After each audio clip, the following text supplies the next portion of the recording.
பொங்கலூர் மணிகண்டன் 3 கூறுகளாக பிரித்து இந்த தேர்தல் பரப்புரை குறித்து கார்த்திகேயன் ஒரு மதிப்பீட முன்வைக்கிறார். அதிமுகவுடைய விமர்சனம் திமுக மீது இருக்கிறது.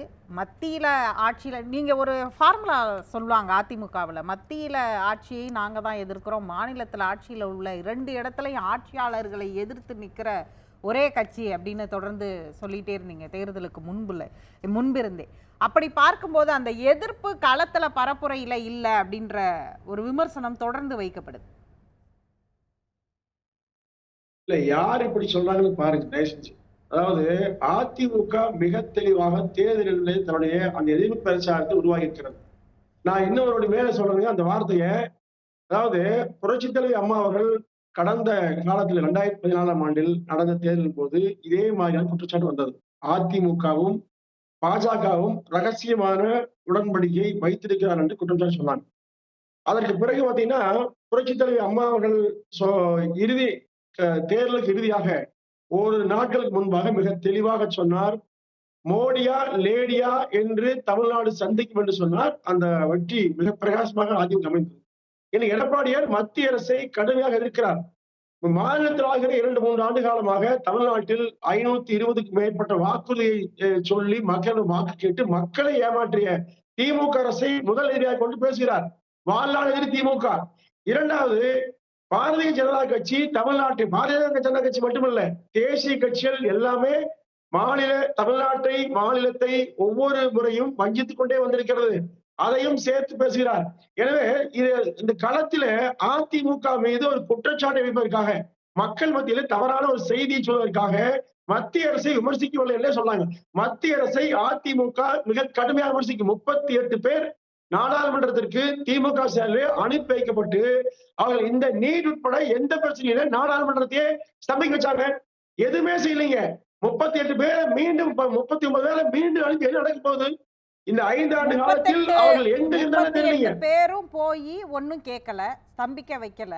ஆனால் இவர்கள் வைத்த கோரிக்கை, நீங்க சொல்ற வாதத்தின் அடிப்படையில் நான் அந்த கேள்வியை கட்டமைச்சிருக்கேன். இவங்க கேட்கல இவங்களை அப்படின்னாலும் நீட்டு விலக்க மத்திய அரசு இன்னும் வழங்கலைங்கிறது இது அதிமுகவுடைய கோரிக்கையும் தானே, அதிமுக சட்டமன்றத்தில் நிறைவேற்றின கோரிக்கையும் தானே. அப்ப அந்த இடத்துல திமுகவோட மட்டுமே எதிர்ப்பை நிப்பாட்டிட்டீங்களே, இதை கொடுக்கலங்கிற மத்திய அரசையும் சேர்த்து தானே கூர்த்திட்டு இருக்கணும். அதை தான் கார்த்திகேயன் ஒவ்வொன்றாக சுட்டி காண்பிக்கிறார். இல்ல நீட் விஷயத்துல இப்படி சொல்றீங்களே, கூட்டத்தில் இருக்கிற இன்னொரு தேசிய கட்சி காங்கிரஸ் கட்சி என்ன சொல்லி பாருங்க. அதுக்கு அந்த கட்சியை சேர்ந்த திரு ப. சிதம்பரம் அவருடைய துணையா தான் நீட்டுக்கு ஆதரவாக நீதிமன்றத்திலே வாதாடி அந்த வழக்கை சந்திக்க காரணமா இருந்தார். அதே மாதிரி திரு கார்த்தி சிதம்பரம் வாதத்தை வச்சீங்கன்னா அதுக்கப்புறம் ராகுல் காந்தி இங்க வந்தாரு. இங்க வந்து தேர்தலுக்கு முன்னாடி பத்திரிகையாளர்களை சந்திச்சாரு.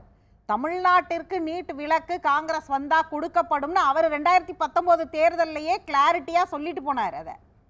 அதுக்கு என்ன சொல்றீங்க மேடம்? இல்ல இது என்ன பேச்சு மேடம்? ஒரு கட்சியினுடைய ஒரு நாடாளுமன்ற உறுப்பினர் திரு கார்த்தி சிதம்பரம் நீட் விலக்கு என்பது வாய்ப்பே சொல்லுவாராமா. தேசிய தலைவர் தமிழ்நாடு பேசிட்டு போவாராமா. மக்கள் ஏமாத்துறாங்க அப்படிதான். அப்போ உண்மையில் மக்கள் மத்தியில வாக்குகளை பெறுவதற்காக ஒரு பேச்சு பாஜகவுடைய நிலைப்பாட பத்தி வரல, திமுக காங்கிரஸ் பத்தி மட்டும் வருது. பாஜக தமிழ்நாட்டை வஞ்சிக்கிறது. அப்படி இல்ல. நீங்க ஒரு நிமிஷம் சார், நீங்க பாஜக வஞ்சிக்கிறதுன்னு சொல்லுங்கிறதுக்காக நான் அந்த கேள்வியை முன்வைக்கல. இதற்காக நாங்க எதுக்குறோம்? ரொம்ப சிம்பிள் சார். முன்னாள் அமைச்சர் விஜயபாஸ்கர் வீட்டுல ரெய்டு நடந்தப்ப எதிர்கட்சி தலைவருடைய ஸ்டேட்மெண்ட் என்னவா இருந்துச்சு? அதுல ஏன் எதிர்க்கல, கடுமையா எதிர்க்கல? இப்ப திமுக வீட்டுல அவங்களுடைய கூட்டணியில இருக்கவங்களோ கட்சி அரவிந்த் கெஜ்ரிவாலுக்குனா கூட அவங்க வெளிப்படையா மத்திய அரசு விமர்சிச்சுதான் வைக்கிறாங்க. யார் அந்த ரெய்டை நடத்துறாங்கன்னு தெரியும். ஈடி நடத்தும் போது அப்ப மத்திய அரசு மீதான விமர்சனம் தானே இது. இல்ல அது ஒண்ணும் இல்ல. திரு செந்தில் பாலாஜி செயல் இருக்கார். அவருடைய சொந்த சகோதரர் ஒவ்வொரு ஆண்டு ஆளை காணும். ஆனா இன்னைக்கு வரைக்கும் அது மீது எது பத்தி திமுக வாயே பேசல. இப்ப ஒண்ணு இல்ல, கெஜ்ரிவால் அவர்கள் 20க்கும் மேற்பட்ட முறையில சம்மன் அனுப்பிச்சு கூட ஆஜராகல. இப்ப சட்டப்படி ஒன்றிய நீதிமன்றமோ அல்லது காவல்துறைகளோ ஒரு ஆணை பிறப்பிக்கிற போது கட்டுப்படுத்தும். திமுக வந்து திரும்பவும் உங்களுடைய நீங்க ஒரு வாழ்நாள் எதிரின்னு சொல்றீங்க. இதை நான் கேள்வி எழுப்பினேன்னா உடனே எனக்கு நீங்க நிறைய தடவை திமுகன்னு பட்டம் கொடுத்துருக்கீங்க, இன்னைக்கு இன்னொரு 10வது பட்டமா கொடுங்க, வாங்கி வச்சுக்கிறேன், அது பிரச்சனை இல்லை எனக்கு. ஆனா என்னுடைய கேள்வி என்னன்னா, திமுக இடி ரெய்டு நடந்துச்சுன்னா இடியை எதிர்க்குது. இப்ப கூட நீங்க முன்னாள் அமைச்சர் விஜயபாஸ்கர் வீட்டுல ரெய்டு நடந்ததுக்கு காரணம் வந்து மத்திய அரசு ஈடின்னு சொல்லாம அப்ப கூட நீங்க துணைக்கு செந்தில் பாலாஜி தம்பியை எடுக்கிறீங்க. அது சம்பந்தமே இல்லாத டாபிக்கே சார். அதிமுக சட்டத்தை கண்டு பயப்படாது, ஓடி ஒழியாதுங்க. சட்டத்தின் மீது நம்பிக்கை உண்டு, சந்திப்போம் சொல்றாங்க சார் மேடம். அதாவது வன்மையாக கண்டிக்கிறோம், எங்கள் மீது இந்த குற்றச்சாட்டு பொய்யானது, அப்படி கட்டவும் நிரூபிப்போம் சொல்றாங்க. வேற என்ன மேடம்? சட்டத்தின் மீது நம்பிக்கை உண்டு, சந்திப்பதா முறைய ஒழிய அழுது புலம்புறதல்ல, ஐயோ அம்மா படுத்து தூங்குறதல்ல. யாரு செய்யறாங்கன்னு சொல்லாம அழுது புலம்புறதுன்றது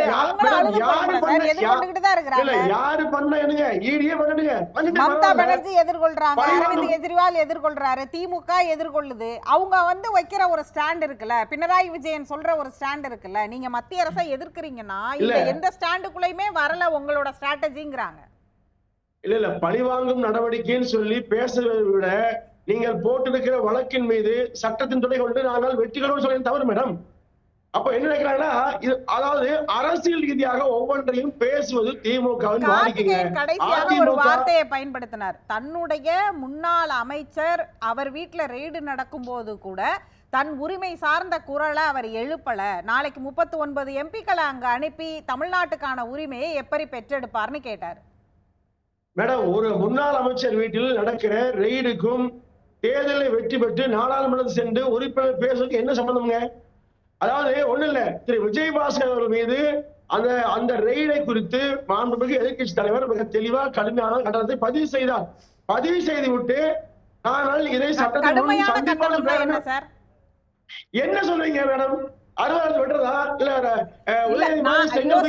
நீங்க அருவாவை எடுத்து வெட்டலாம், கடுமையான கண்டனம் அந்த ஸ்டேட்மெண்ட சொல்லுங்கன்னு கேக்குறேன் நானு. வேற ஒண்ணும் இல்ல. 38 பேரை நாடாளுமன்றத்துக்கு அனுப்பி செங்கல மக்கள் முன்னால் காட்டுகிற உதயநிதி ஸ்டாலின் ஏன் வந்து நாடாளுமன்றத்தில் போய் பேச சொல்லல? இதுக்கு ஒரு விளக்கம் சார், ஒரு விளக்கம். நாடாளுமன்றத்துக்குள்ள செங்கலை கொண்டுட்டு போக முடியாது சார். கலர் டிவி கொண்டுட்டு போனாங்க, அது எப்படின்னு கேட்கலாம். அது வந்து பாதுகாப்புக்கு மீறி கொண்டு போனது. நாடாளுமன்றத்துக்குள்ள செங்கலை கொண்டுட்டு போக முடியாது சார். இதை எப்படி சார் லாஜிக்கா பேச? முன்னாடி போய் 38 பேர் சேர்ந்து செங்கல் வச்சு போராட்டம் பண்ணுங்க, தொடர்ச்சியா பண்ணுங்க. அதாவது மத்திய அரசு கொடுக்காது, ஆனா நீங்க வந்து 39 செங்கலை ஹெலிகாப்டர்லயோ அல்லது பிளைட்லயோ எடுத்து காந்தி சிலை முன்னாடி 39 செங்கலை வச்சு போராடி இருக்கணும். இல்ல, காங்கிரஸ் கட்சி எம்பி ஆதரிப்பாராமா, அவங்க அம்மாவே வந்து இந்த வழக்கு எதிராக நிற்பாராமா. ஆனா வந்து திமுக என்ன மேடம் அரசியல் நாடகம்? இதுதான் வந்து கள்ள உறவு. பாஜக திமுக கள்ள உறவு வச்சுக்க சொல்றது ஸ்டாலின் சொல்றது அவர்களை நோக்கியே திரும்புங்க. செங்கலை கட்டணம் சொன்னாரு, பல்ல கட்டணம் அரசியல்.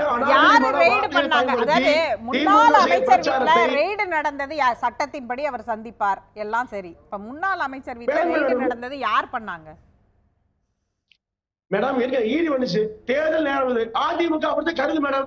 இவங்க மாதிரி அரசியல் செய்ய வேண்டிய அவசியம் அதிமுக இல்ல. அவர் அந்த அமைச்சரே சொல்லல. நீங்க என்ன நினைக்கிறீங்க? மத்திய அரசு சொல்லி, மோடியை சொல்லி, அமித்ஷாவை சொல்லி, இதெல்லாம் திமுகவுக்கு கடந்த காலத்தில் கிடைத்த பாதுகாப்பு கவசம். மோடியை சொல்லி, அமித்ஷாவை சொல்லி, பாஜகவை சொல்லி தங்களுக்கு வாக்கு பெற வேண்டும் என்பதற்காக, சிறுபான்மையினர் ஆதரவை பெறுவதற்காக செய்த நாடகம்ங்க.